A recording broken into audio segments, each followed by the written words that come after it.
Terima kasih rekan-rekan media yang sudah hadir dalam liputan sore hari ini. Kami Aliansi Gerakan Peduli Hukum hari ini datang ke Komisi Pemberantasan Korupsi atau ke Dewas, Dewan Pengawas KPK, dalam rangka melaporkan adanya pelanggaran kode etik. Kami duga laporan kode etik ini dilanggar oleh salah satu penyidik KPK. Salah satu atau diantaranya bisa dikenal oleh media berinisial R.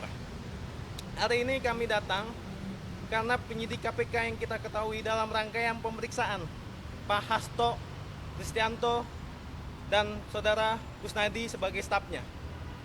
Kami dalam rangka mendukung KPK agar dalam penegakan hukum di Indonesia tidak boleh simpang siur atau tidak boleh ugal-ugalan tanpa adanya prosedur SOP-nya yang berlaku di Indonesia atau di kode etik pengawas. Hari ini kami duga adanya pelanggaran kode etik yang dilakukan oleh penyidik.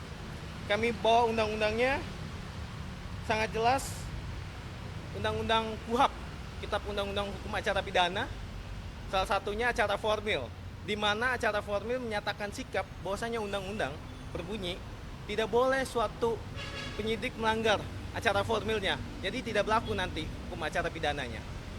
Dan kami lihat di sini ada salah satu yang dilanggar kode etik, dinyatakan bahwasanya dalam kronologis saudara HK diperiksa dan saudara K diperiksa tentang adanya dugaan kasus suap penetapan calon anggota DPR RI 2019 dan 2024 dari Partai Demokrasi Indonesia Perjuangan.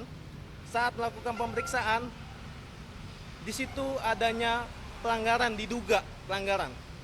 Kenapa demikian? Saudara HK diperiksa di lantai 2, diperiksa oleh KPK dan menghadiri diperiksa selama 4 jam yang kita ketahui di publik. Nah, penyidik ada yang menginisiatif memanggil saudara K, dalam hal ini stafnya pribadi Pak Hasto Kristianto.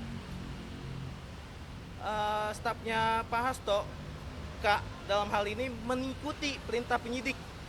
Kata penyidik dipanggil oleh Bapak. Staf pasti mengikuti perintah Pak Hasto. Tetapi dalam rangka dia ke KPK dipanggil ke lantai 2, ada tindak-tindakan yang tidak terpuji dan mencoreng atas dasar hukum.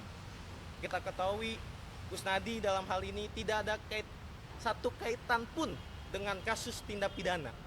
Maka itu dari kami Aliansi Gerakan Peduli Hukum Masyarakat Civil Society menyatakan sikap dan mendukung KPK menindaklanjuti dan memeriksa saudara pelapor. Kenapa demikian? Takutnya ini ada terjadi pelanggaran kode etik yang bisa dikatakan pelanggaran kode etik berat. Kenapa demikian? Jika bukan status tersangka, diperiksa dan digeledah dan disita alatnya, itu bisa dikategorikan pelanggaran HAM. Mungkin selanjutnya pasal dan demi pasal nanti bisa ditambahin oleh Prosedur. Tegaskan adalah bahwa ini kami menginisiasi sebagai masyarakat sipil untuk mengambil tindakan korektif, ya, korektif atas tindakan KPK yang berdasarkan informasi yang kami kumpulkan, kami menilai bahwa terlapor yang dalam hal ini salah seorang penyidik dari KPK melakukan perbuatan yang tidak profesional dan kemudian tidak berintegritas, menciderai nilai integritas. Hal-hal tadi sudah disampaikan oleh Mas Prabu bahwa tidak ada integritasnya dalam menyoal kejujuran, bahwa kemudian ketika memanggil seseorang untuk digeledah, kenapa harus berbohong, kan begitu? Kenapa harus berbohong? Ya. Yang kedua adalah mengenai profesionalisme. Profesionalisme yang di sini jelas tidak diatur dalam Perdewas, baik Perdewas nomor 2 dan nomor 3, bahwa yang dimaksud dengan profesionalisme itu adalah pegawai KPK ini, setiap pegawai KPK melakukan tugasnya tidak melanggar ketentuan daripada peraturan perundang-undangan. Ya, salah satu peraturan perundang-undangan yang mengatur ya tindakan pegawai KPK ya KUHP. Apa yang dilanggar? Ya, penggeledahan. itu pasal 1 angka 16 KUHP, ya. Penggeledahan itu hanya dapat dilakukan pada diri seorang tersangka loh. Nah, kita bayangkan saudara K, ya, tidak menyandang status apapun, tiba-tiba digeledah oleh penyidik. Gimana ceritanya? Sekalipun ia kemudian, ya, stafnya saudara HK, ya, Hasto, ya, sehingga kita akhirnya berpikir bahwa ada gerangan apa, gitu loh.